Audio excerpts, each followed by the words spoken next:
Juli tahun lalu, Saudari Lee melapor kepadaku bahwa pemimpin tim Saudara Chen sangat congkak.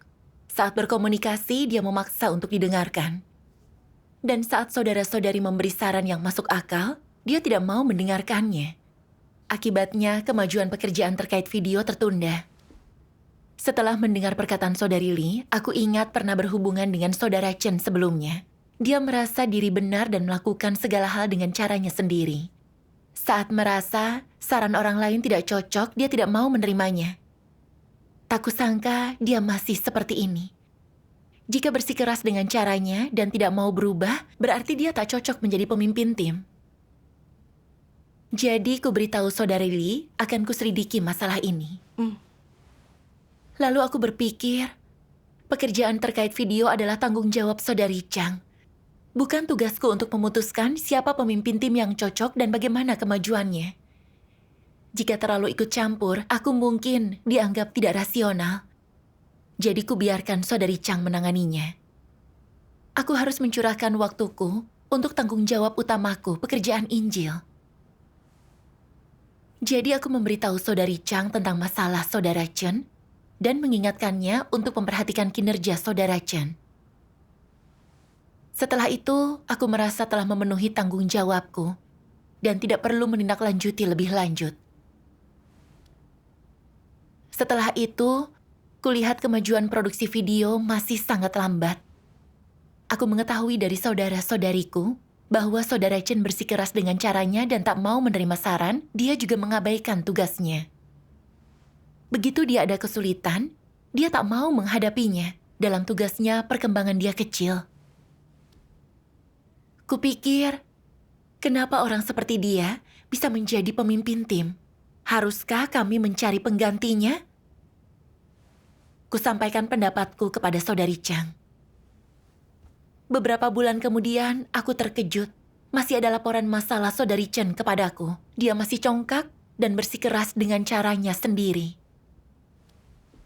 Saat dia dinasihati, dia beralasan, menurutku itu tidak masalah untuk menolak saran mereka, yang menyebabkan saudara-saudarinya tak mau lagi menasihatinya.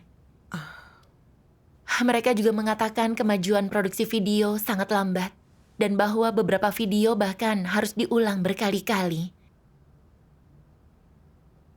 Setelah ku dengar yang mereka laporkan, aku terkejut. Mengapa masalah yang disebabkan oleh Saudara Chen belum terselesaikan? Iya. Segera ku kirim pesan ke Saudari Chang tentang hal ini. Dia menilai Saudara Chen adalah pemimpin tim yang tak cocok lalu diberhentikan. Seharusnya dilakukan dari dulu. Iya. Lalu Saudari Lee menemuiku dan berkata pemberhentian Saudara Chen sudah terlambat. Dia melaporkan masalah Saudara Chen beberapa bulan lalu, jadi mengapa baru diganti sekarang? Aku segera menjawab, pekerjaan Saudara Chen bukan tanggung jawabku. Harus kuberitahu Saudari Chang dulu tentang masalahnya.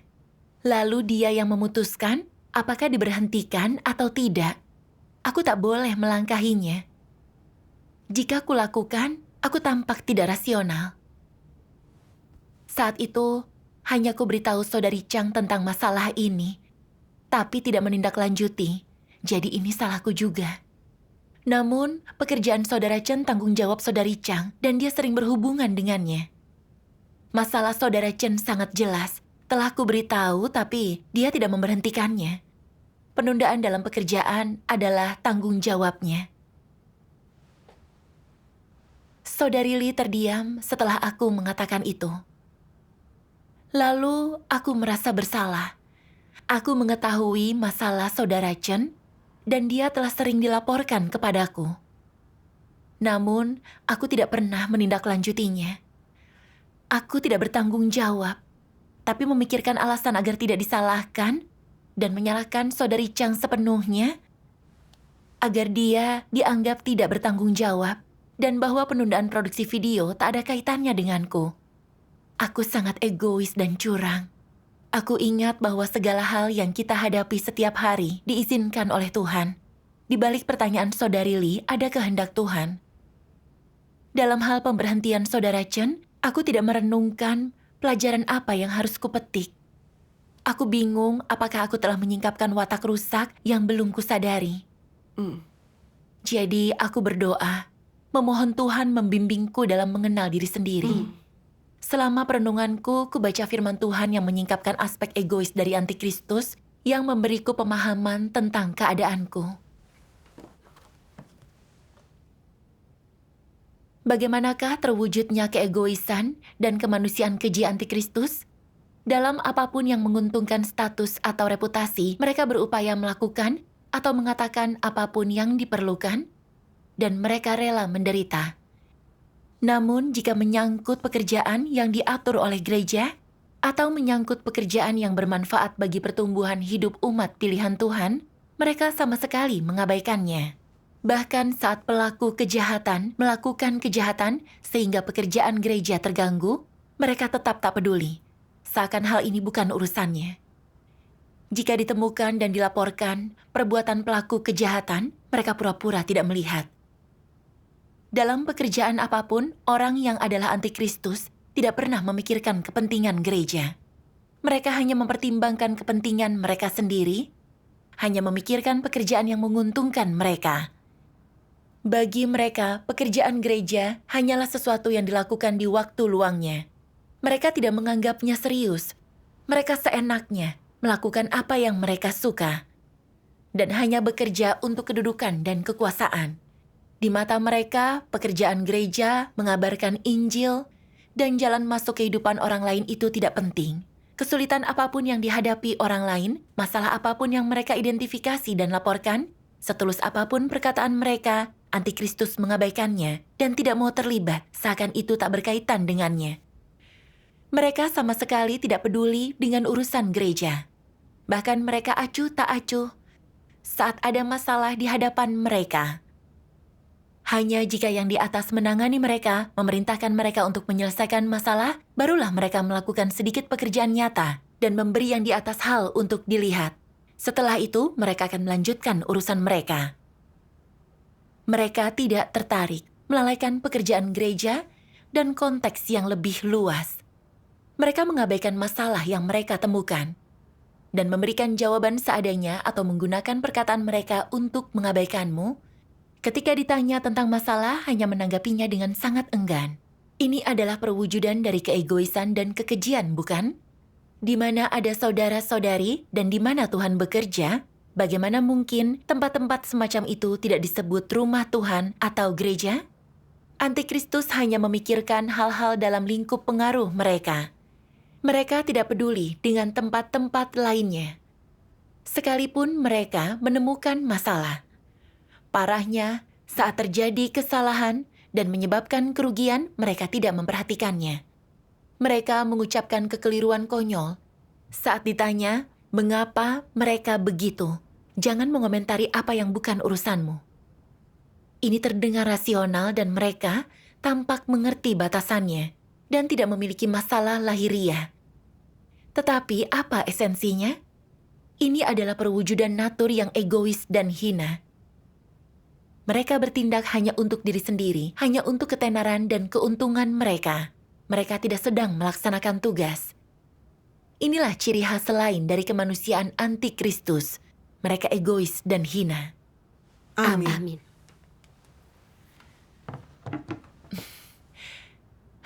Dari firman Tuhan aku paham, antikristus untuk melindungi reputasi dan statusnya hanya akan mengerjakan apa yang menjadi tanggung jawabnya, walaupun harus menderita dan membayar harga yang mahal. Namun, mereka tidak peduli dengan keseluruhan pekerjaan. Jika bukan tanggung jawab dan tidak ada kaitannya dengan mereka, sebanyak apapun pekerjaan gereja dirugikan, mereka tak menganggap serius atau berusaha menyelesaikannya. Iya. Antikristus itu egois dan hina, tidak punya hati nurani dan nalar. Hanya mementingkan reputasi dan statusnya dan tidak memikirkan kepentingan gereja. Iya. Aku sadar aku pun sama. Kupikir pekerjaan terkait video bukan tanggung jawabku. Jadi saat dilaporkan bahwa saudari Chen bermasalah, meskipun berjanji untuk menyelesaikannya, solusiku hanya sekadar mengingatkan saudari Chang untuk menyelesaikannya. Tentang hasil akhirnya, Apakah saudara Chen dipindahkan atau diganti? Aku tak peduli dan tidak menindaklanjuti.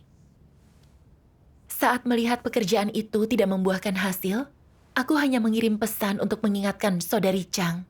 Tetapi tidak cemas pada kenyataan bahwa pekerjaan itu tidak membuahkan hasil.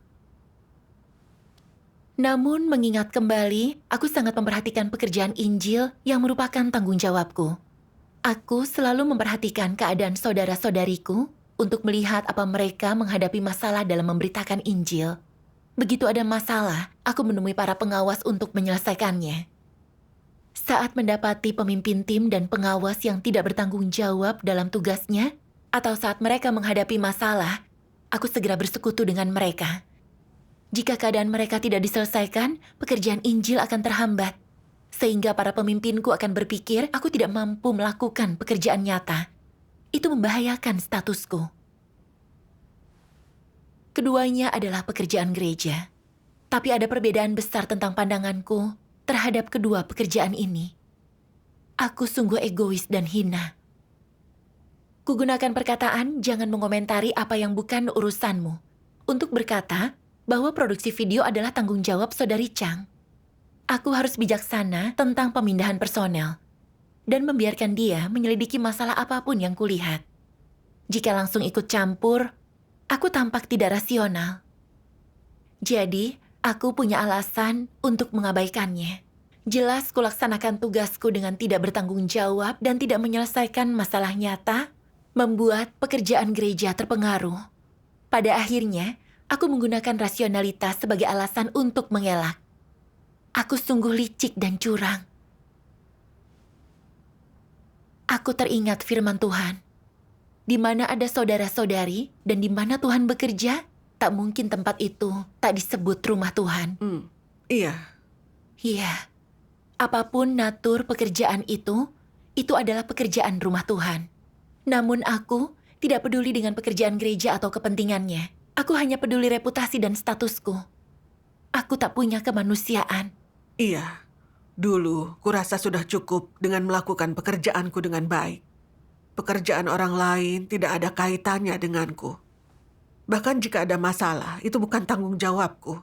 Kini aku sadar pemikiran ini egois. Aku tidak melindungi kepentingan gereja atau menganggapku sebagai anggota keluarga Tuhan. Iya. Lalu, ku baca bagian lain firman Tuhan. Boleh aku bacakan? Baik. Ini. Beberapa orang tidak memahami banyak kebenaran. Mereka tidak memahami prinsip apapun, tidak mengetahui pendekatan yang tepat saat menghadapi masalah. Lalu apa yang harus dilakukan? Standar terendah adalah bertindak menurut hati nurani. Ini adalah dasarnya. Bagaimana seharusnya engkau bertindak? Secara khusus, engkau harus bertindak dengan hati yang tulus dan menjadi layak atas berkat dan kebaikan Tuhan. Menjadi layak atas kehidupan yang Tuhan berikan dan menjadi layak atas kesempatan pemberian Tuhan untuk keselamatan ini. Apa itu bertindak dengan hati nurani? Setelah engkau memenuhi standar minimum ini, engkau akan mendapatkan perlindungan dan engkau tidak akan melakukan kesalahan yang menyedihkan. Engkau tak akan mudah melakukan hal yang menentang Tuhan, atau melalaikan tanggung jawabmu, atau bersikap seenaknya. Engkau tidak akan mudah membuat rencana jahat demi ketenaran, keuntungan, dan masa depanmu. Inilah peran yang dimainkan oleh hati nurani. Hati nurani dan nalar kedua-duanya seharusnya menjadi bagian dari kemanusiaan seseorang. Keduanya adalah hal yang paling mendasar dan paling penting. Orang macam apakah yang tidak memiliki hati nurani dan tidak memiliki nalar kemanusiaan yang normal? Secara umum, dia tidak memiliki kemanusiaan. Memiliki kemanusiaan yang sangat buruk. Secara detail, bagaimana orang ini memperlihatkan tidak adanya kemanusiaan? Cobalah menganalisis ciri-ciri orang semacam itu. Perwujudan spesifik mereka. Mereka egois dan kejam. Orang yang egois dan jahat bertindak sembarangan. Mereka menjauh dari semua yang tidak berkaitan dengan mereka. Mereka tidak memikirkan kepentingan gereja atau kehendak Tuhan. Mereka tidak terbeban untuk bersaksi bagi Tuhan atau melakukan tugas mereka. Apa yang mereka pikirkan saat bertindak? Pemikiran pertama mereka adalah, apakah Tuhan akan tahu jika aku melakukan ini? Apakah ini terlihat oleh orang lain? Jika orang lain tidak melihat upaya dan kerja kerasku dan Tuhan juga tidak melihatnya, maka tidak ada gunanya mencurahkan upaya atau menderita untuk ini. Bukankah ini sangat egois? Ini juga merupakan niat yang hina. Saat mereka bertindak dengan cara ini, apakah hati nurani mereka berperan dan tertuduh dalam hal ini? Tidak. Ada orang-orang yang tidak bertanggung jawab apapun tugas mereka. Mereka juga tidak melaporkan masalah yang mereka temukan kepada atasan mereka. Mereka melihat orang yang mengganggu tapi berpura-pura tidak melihat. Dan tidak berusaha menghentikan orang jahat melakukan kejahatan.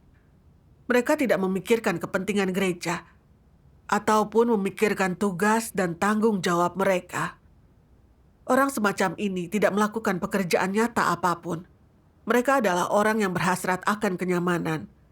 Mereka bertindak hanya demi status dan kepentingan mereka sendiri. Serta pasti akan mencurahkan upaya mereka untuk apapun yang menguntungkan mereka. Amin. Firman Tuhan ini menghunjam hatiku. Orang yang bernurani dan bernalar memikirkan beban Tuhan, ikut merasakan kekhawatiran Tuhan dan memberikan segalanya untuk gereja. Ketika sesuatu mengganggu pekerjaan rumah Tuhan, mereka maju membelanya dan rela kepentingan mereka dirugikan demi kepentingan gereja. Inilah anggota keluarga Tuhan yang sesungguhnya. Iya. Namun bagaimana denganku? Ketika melihat saudara Chen tidak sesuai, aku tidak berusaha bekerja dengan saudari Chang untuk menyelesaikannya dan membiarkan pekerjaan tertunda. Jika tidak kudengar laporan lagi bahwa pekerjaan itu terpengaruh dengan serius, aku pasti tidak mendesak saudara Chen untuk diberhentikan. Kini saudara Chen telah diberhentikan. Tapi setelah lama tertunda, hilangnya sumber daya manusia dan material sulit dipulihkan. Tuhan memberiku kesempatan untuk berlatih sebagai pemimpin. Aku diberi tugas ini agar mengejar kebenaran, bertanggung jawab dan setia dalam tugasku, menyelesaikan berbagai masalah dalam pekerjaan gereja tepat waktu, dan melakukan pekerjaan nyata. Iya. Namun aku telah hidup menurut racun iblis seperti biarkan hal-hal berlalu jika tidak berpengaruh secara pribadi. Setiap orang seharusnya memikirkan urusannya sendiri. Aku hanya peduli dengan tugasku. Sedangkan hal-hal yang tidak ada kaitannya dengan kepentinganku, aku tidak mau peduli. Aku merasa harus meluangkan waktu dan membayar harga, dan pada akhirnya aku pasti tak mendapatkan apapun. Aku hanya melindungi reputasi dan statusku tanpa memedulikan pekerjaan keluarga Tuhan.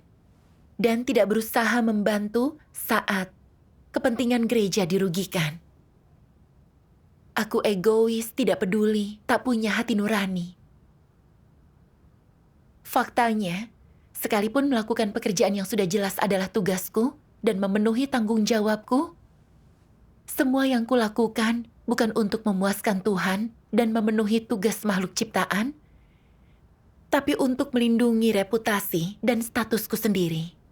Pada akhirnya Tuhan pasti tidak mengakuiku sebagai anggota keluarga Tuhan. Jika tidak bertobat dan berubah, cepat atau lambat, aku pasti ditolak dan disingkirkan oleh Tuhan. Iya. Jika hanya melindungi kepentingan sendiri, bukan pekerjaan gereja, tanpa tanggung jawab sedikit pun, sebanyak apapun pekerjaan kita, Tuhan tak akan berkenan. Iya.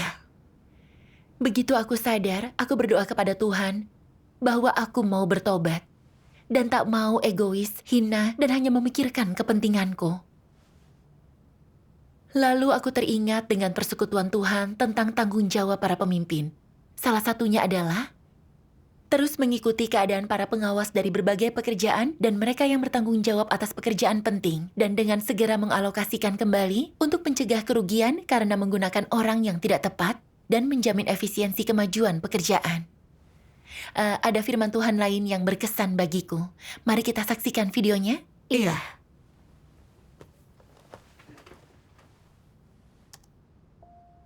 Tuhan Yang Maha Kuasa berfirman, berbagai pengawas pekerjaan dan personel bertanggung jawab atas pekerjaan penting.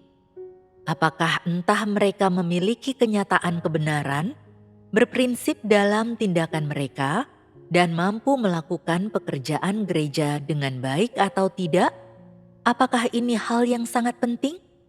Ya, Jika para pemimpin dan pekerja mendapatkan pemahaman yang akurat tentang keadaan para pengawas utama yang bertanggung jawab atas berbagai pekerjaan dan membuat penyesuaian yang sesuai dalam personel, itu seperti mengawasi setiap program kerja.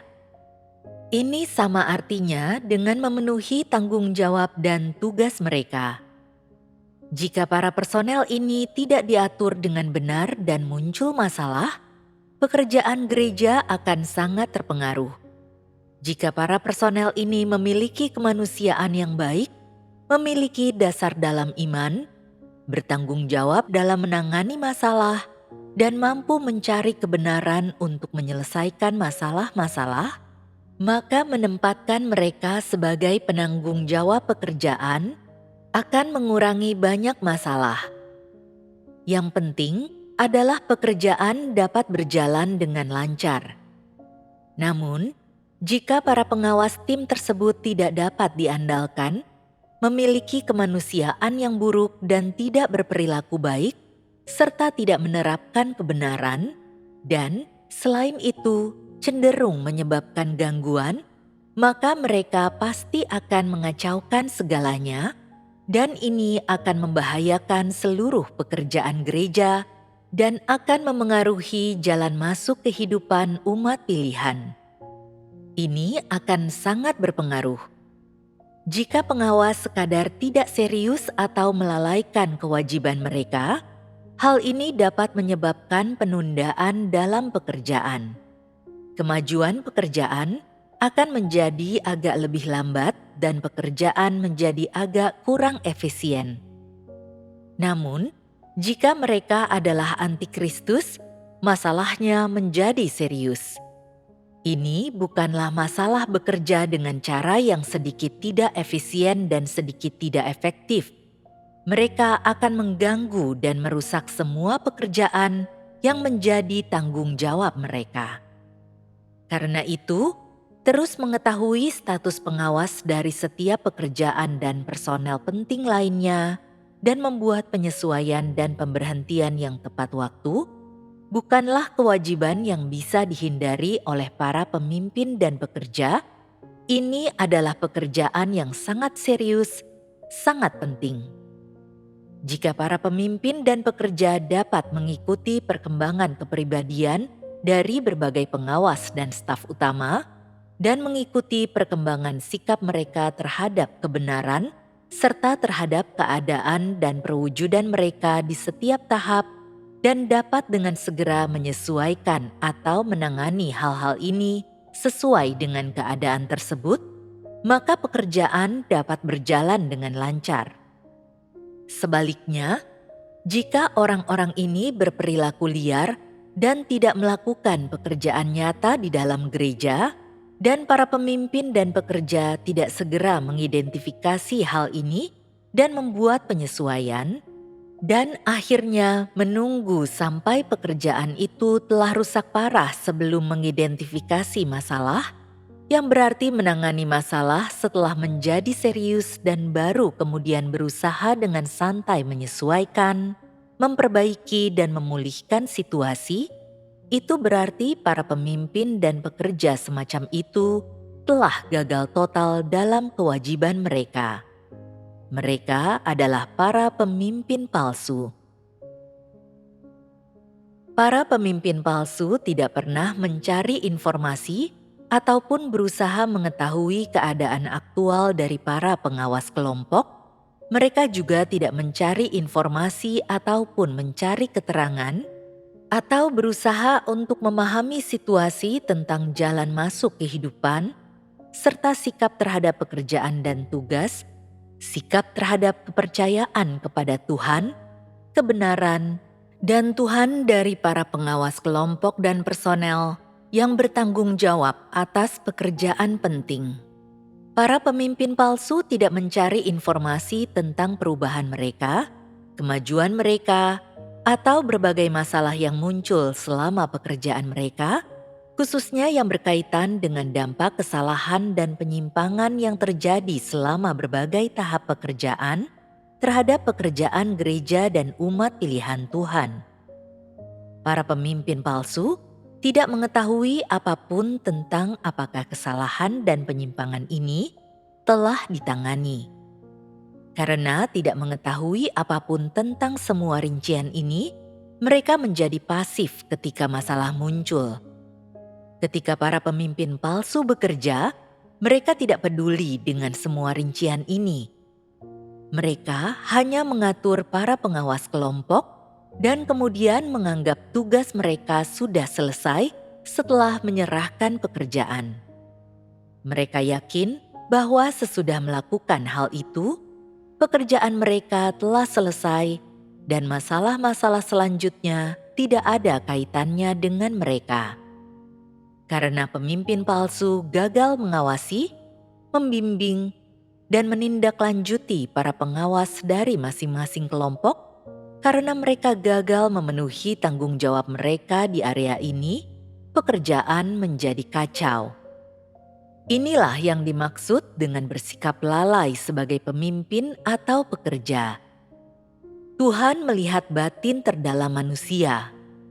Manusia tidak memiliki kemampuan ini, jadi ketika mereka bekerja, mereka harus lebih rajin dan harus lebih memperhatikan dan harus sering pergi ke tempat pekerjaan dilakukan untuk memeriksa segala sesuatu dan mengawasi serta memberikan bimbingan, karena hanya dengan demikianlah mereka dapat memastikan bahwa pekerjaan gereja berjalan secara normal. Jelas pemimpin palsu tidak bertanggung jawab dalam pekerjaan mereka. Mereka tidak bertanggung jawab dari sejak awal ketika mereka mengatur pekerjaan.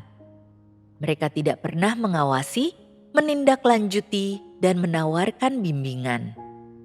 Akibatnya, pengawas tertentu masih dibiarkan tetap menjadi pengawas, padahal segala macam masalah sudah muncul dan mereka tidak kompeten untuk menanganinya.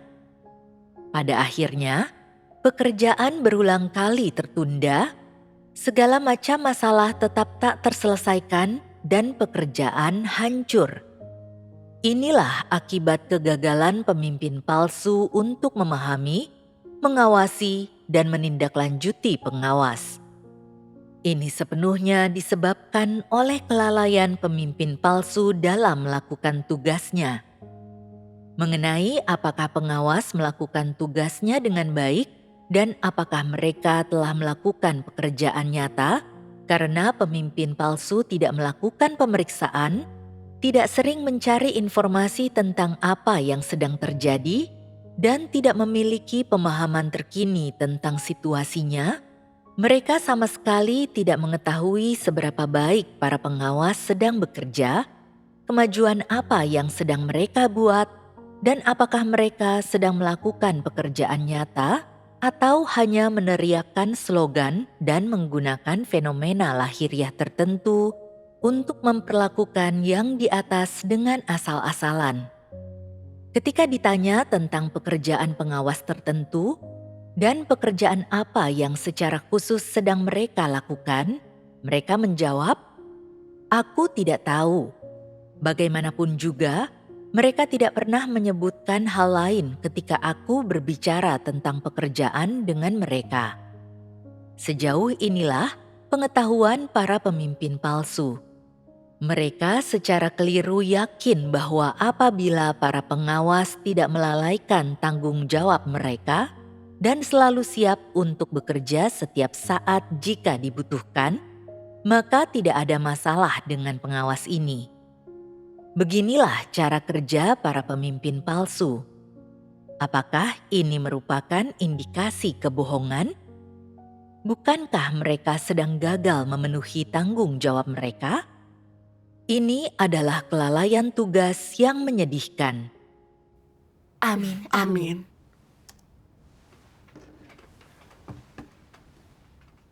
Dari firman Tuhan aku paham bahwa tugas pemimpin adalah menempatkan orang yang tepat untuk memimpin setiap area. Jika orang yang tepat memimpin, setiap area pekerjaan dapat berjalan lancar. Inilah yang dimaksud dengan bertanggung jawab. Iya. Iya. Jika orang yang memimpin berkualitas buruk, tidak mampu melakukan pekerjaan nyata, atau jika mereka memiliki sedikit kualitas, tapi mengabaikan tugas dan tidak melaksanakan tugas dengan benar, ini akan menghalangi pekerjaan rumah Tuhan. Dan saudara-saudari dalam lingkup tanggung jawab mereka juga akan terpengaruh. Jika orang yang memimpin adalah pelaku kejahatan dan tidak digantikan tepat waktu, pada akhirnya mereka hanya dapat merugikan pekerjaan gereja dan bahkan dapat melumpuhkan pekerjaan. Iya. Jadi setelah para pemimpin dan pekerja memilih orang yang memimpin, mereka harus menindaklanjuti dan mengawasi, memahami tentang penyimpangan dari si pemimpin dalam tugas dan menyampaikan persekutuan yang tepat waktu untuk mengurangi dampak pada pekerjaan karena penyimpangan dan masalah.